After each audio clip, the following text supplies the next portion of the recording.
So here he is in these weird glasses at the Davos summit, and many people were speculating why. Of course, there's got to be a reason he wouldn't just wear those for his speech. So it was one of those things that's kind of on the nose, but, well, literally on the nose, but that we had no explanation for. And Trump, God love him, because truly any great TV producer, and at heart, that's what Trump is, will mention the elephant in the room, right?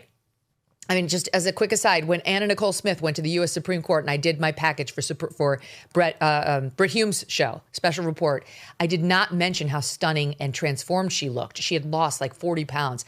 And he pulled me aside and he's like, you've got to mention that. He's like, that's what everybody's noticing. All the audience is looking at this new, like even more stunning Anna Nicole Smith. You didn't call attention to it. Like, and everyone's thinking it like right behind their frontal lobe. And it's your job as the reporter to say the thing. And Trump says the thing. So here's Trump on Macron in SOT 10. So when I called up Emmanuel Macron, I watched him yesterday with those beautiful sunglasses. What the hell happened? And I like him. I actually like him. Hard to believe, isn't it? And I said, Emmanuel, you're going to have to lift the price of that pill to $20, maybe $30. Think of that. That means it's a doubling of prescription drugs. Might be a tripling, might be a quadrupling. It's not easy. No, Donald, I will not do that. I said, yes, you will, 100%. He said, no. And if you don't, I'm putting a 25% tariff on everything that you sell into the United States and a 100% tariff on your wines and champagnes. No, Donald, I will do it. I will do it. It took me, on average, 3 minutes a country. Saying the same thing, you will do it. They all said, no, I will not do it. You're asking me to double the cost of prescription. I said, that's right, because you've been screwing us for 30 years. There he is. He's talking about prescription drugs and how one of the hardest things that he had to negotiate was, RFKJ just said this is the toughest thing of his first year, was to change the drug policy here to make us most favored nation with our drug companies and American drugs that we're selling to France for $10 a bottle, and we're selling to Americans for $300 a bottle, which Trump and RFKJ took on. And that's Trump giving us some of the backstory of how he handled it with the foreign leaders. Like, I'm sorry, but your price is going to go up and our price is going to go down. There's still going to be a huge imbalance in your favor, but we're going to do something to make it a little bit more even. That is the shoot it into my veins stuff that could win Trump the midterms, notwithstanding these terrible numbers that we mentioned earlier, right? Like, that's it right there. People love that stuff, I think, hearing how he's fighting for us. France gets screwed, not Iowa. Thoughts?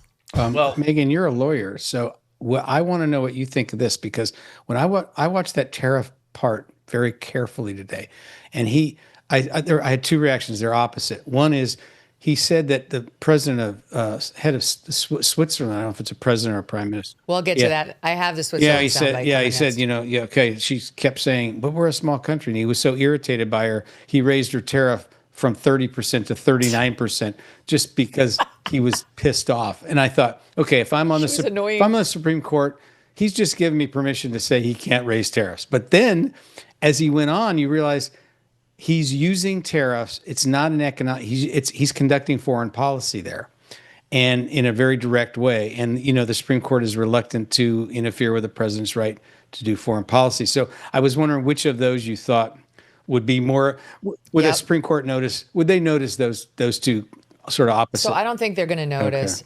Okay. He's made that argument. They've 100%, they've made the argument before the Supreme Court, which for the listening audience, they are deciding whether Trump single-handedly manipulating tariffs is constitutional or whether this is something he needs congressional approval on. They made the argument that he's using them as a foreign policy tool, which is uniquely the function of the executive. I'm sorry to tell you, I think Trump's tariff regime is going to get struck down. I do not think he has any real hope of the Supreme Court upholding it. I hope I'm wrong, but the argument did not go well for the government, and I do not think Trump's tariff power is going to last much longer. And the real question in my mind is, what does that mean for all the tariffs he's already negotiated, manipulated? Like the Supreme Court, 9 justices aren't going to get involved in figuring that out. Well, and that was so I don't know what happens. That was one of his arguments to the court too. Is like, well, they have to stay in place because we've already done it, and if we have to undo all this stuff, it's going to be a disaster. And so it's not. Well, maybe Congress not a great position. Maybe Congress will do its job and get back involved in a way that they should be in the first place. Pollyanna over here on third base. We have all kinds on our show, Megyn. Okay. I love that about you guys. We do have the Switzerland soundbite, which, I mean, it might have been my favorite soundbite of the whole thing. Like the story, it was like an aside. He decided to tell us about his dealings with the no longer Prime Minister of Switzerland. She just left in December, and now there's a new guy there. But listen to this. So they come in, they sell their watches, no tariffs, no nothing. They walk away, they make $41 billion on just us.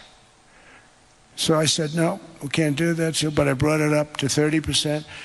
And I guess Prime Minister, I don't think President, I think Prime Minister called a woman, and she was very repetitive.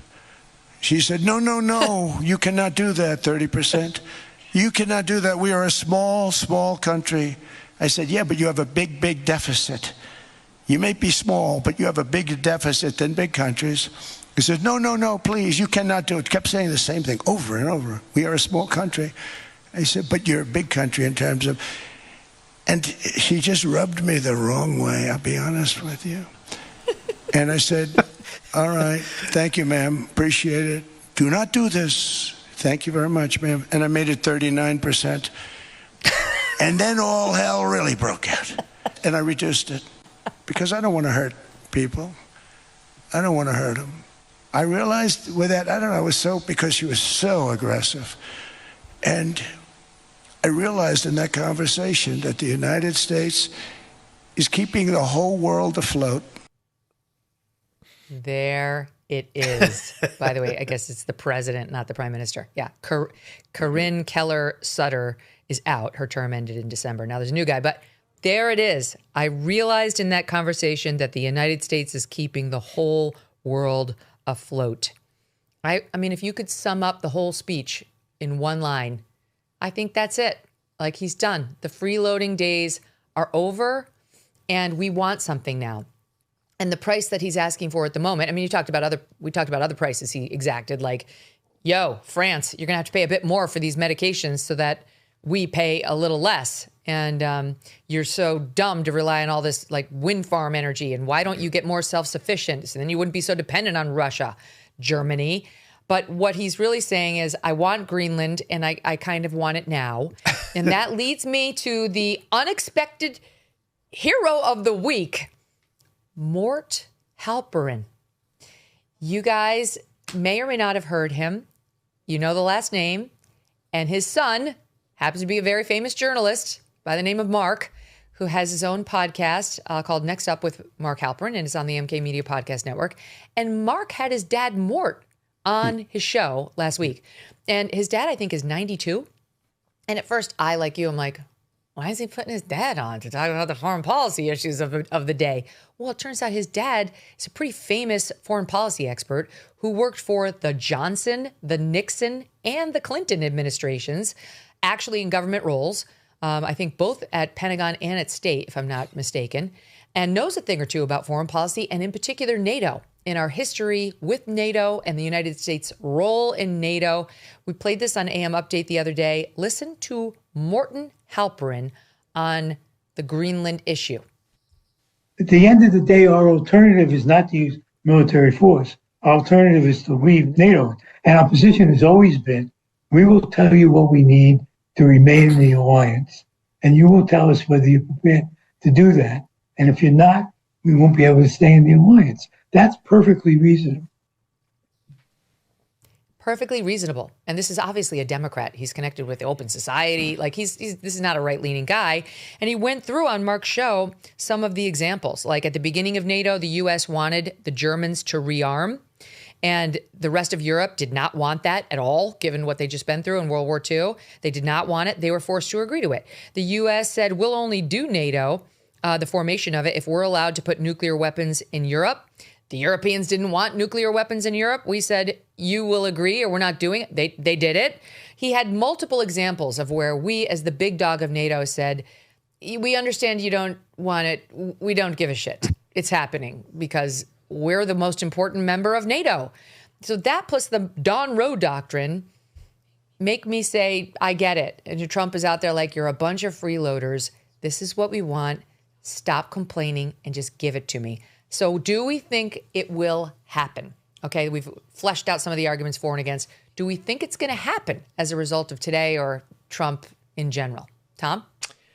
Do I think that we are going to purchase Greenland? We get Greenland. Yeah. I do not think that is going to happen. I would probably peg it at like a 20% chance, which is not nothing, but I think the odds are still in against. I take the opposite. I'll take the 80% chance by the time Trump leaves office.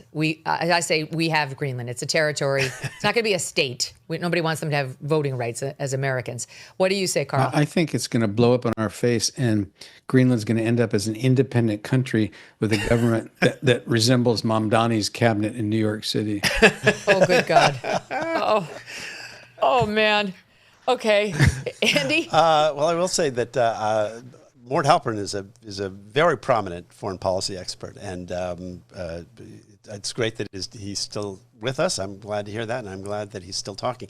I would say it's a bigger chance today than it was yesterday. I think that I'd give it about a 33 1/3% chance. I think it's a 1 okay. and 3. I actually think that some sort of there's some sort of agreement somewhere between statehood and where we are now that we end up.